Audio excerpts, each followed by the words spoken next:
विनम्र श्री सीता जी अत्रि जी की पत्नी अनुसुईया जी के चरण पकड़कर उनसे मिली। ऋषि पत्नी मन में बड़ा सुख हुआ।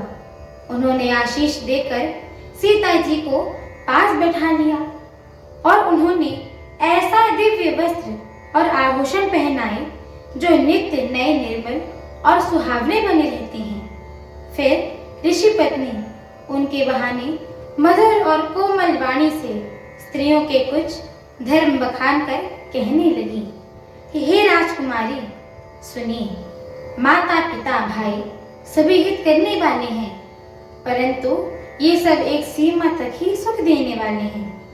परंतु हे जानकी, पति तो असीम सुख देने वाला है। वह स्त्री अधम है जो ऐसे पति की सेवा नहीं करती है। धैर्य, धर्म, मित्र और स्त्री, इन चारों की विपत्ति के समय ही परीक्षा होती है।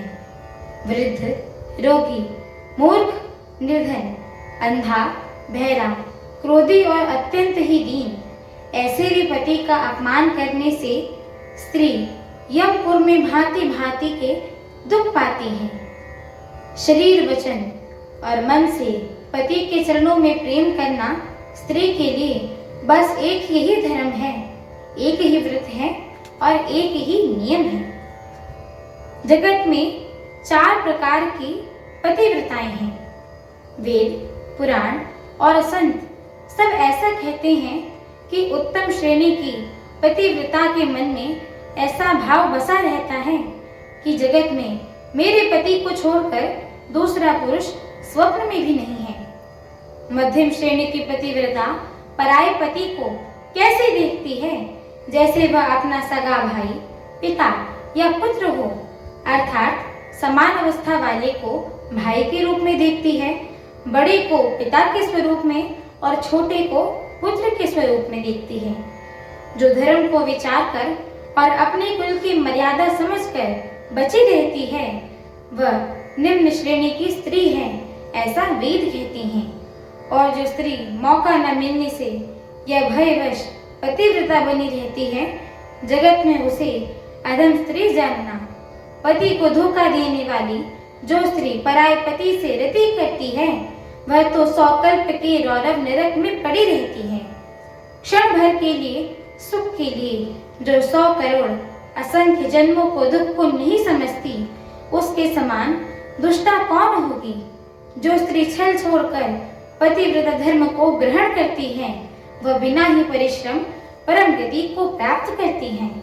किंतु जो पति के प्रतिकूल चलती है, वह जहाँ भी जाकर जन्म लेती है, वही जवानी पाकर भरी जवानी में विधवा हो जाती है। स्त्री जन्म से पवित्र है, किंतु पति की सेवा करने से वह अनायास ही शुभ गति प्राप्त कर लेती है। आज भी तुलसी जी भगवान को प्रिय हैं और जो चारों वेद उनका यश गाते हैं। हे सीते, सुनो, तुम्हारा तो नाम ही ले लेकर स्त्रियां पतिव्रत धर्म का पालन करेंगी। तुम्हें तो श्री रामचंद्र जी के प्राणों को समान प्रिय हो। यह पतिव्रता धर्म की कथा तो मैंने संसार के हित के लिए कही है। जानकी जी को ये सुनकर परम सुख पाया और आदर पूर्वक उनके चरणों में सिर नवाया। तब कृपा के खान श्री रामचंद्र जी ने मुनि से कहा कि आज्ञा हो तो अब दूसरे वन में जाऊं। मुझ पर निरंतर कृपा करते रहिएगा और अपना सेवक जानकर स्नेह न छोड़िएगा। धर्म धुरंधर प्रभु श्री राम जी के वचन सुनकर ज्ञानी मुनि प्रेम पूर्वक बोले कि ब्रह्मा, शिव और सनकादि सभी परमार्थवादी जिनकी कृपा चाहते हैं, हे राम जी, आप वही निष्काम पुरुषों के प्रिय और प्रिय दीन बंधु के बंधु भगवान हैं, जो इस प्रकार कोमल वचन बोल रहे हैं। अब मैंने लक्ष्मी जी की चतुराई समझी, जिन्होंने सब देवताओं को छोड़कर आप ही को भजा है। जिसके समान सब बातों में अत्यंत बड़ा और कोई नहीं है, उसका शील भला ऐसा क्यों न होगा। मैं किस प्रकार कहूँ कि हे स्वामी, आप अब जाएगी। हे नाथ, आप अंतर्यामी हैं, आप ही कहिए।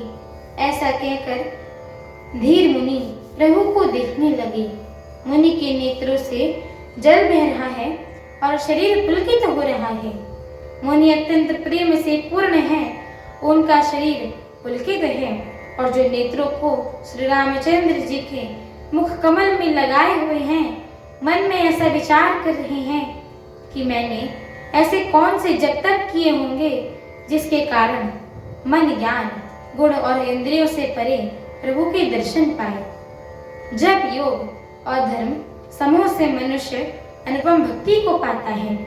श्री रघुवीर जी के पवित्र चरित्र को तुलसीदास जी रात दिन गाते हैं। श्री रामचंद्र जी का सुंदर यश कलयुग के पापों का नाश करने वाला, मन को दमन करने वाला और सुखों का मूल है।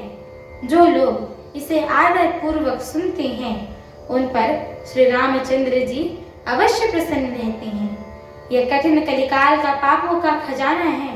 इसमें न धर्म है, न ज्ञान है, न योग है तथा जब तप ही है। इसमें तो जो लोग सब भरोसों को छोड़कर श्री रामचंद्र जी को ही भजते हैं, वे ही चतुर हैं। हमारी आगे की श्री रामचंद्र जी की कथा को सुनने के लिए हमारे चैनल को लाइक, शेयर, सब्सक्राइब एवं कमेंट अवश्य करिएगा।